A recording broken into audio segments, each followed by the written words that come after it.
उद्या भेटू हं? हे 2 शब्द किती सहज बोलले जातात. पण खरंच तो उद्या येतो का? कितीदा आपण त्या उद्याच्या आशेवर आजचं हसणं, बोलणं, भेटणं पुढे ढकलतो. कित्येकदा मनातल्या मनातच ठेवतो.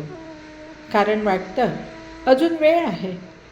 उद्या भेटूच ना, उद्या सांगू ना. पण कधी तो उद्या येतो आणि माणसं नसतात. आणि कधी माणसं असतात पण नाती तिथे उरलेली नसतात. म्हणूनच आता कोणी उद्या भेटू म्हणालं की मन नकळत विचारतं, खरंच आपण भेटणार का? की हा उद्याही एखाद्या अपूर्ण आठवणीत जमा होणार का? कारण आयुष्याला उद्याची हमी नसते.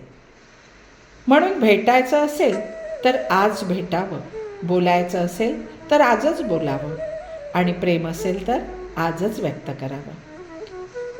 कारण काही लोक उद्या भेटू म्हणून निघून जातात आणि मग आयुष्यभर फक्त त्यांच्या आठवणीच आपल्याला भेटत राहतात.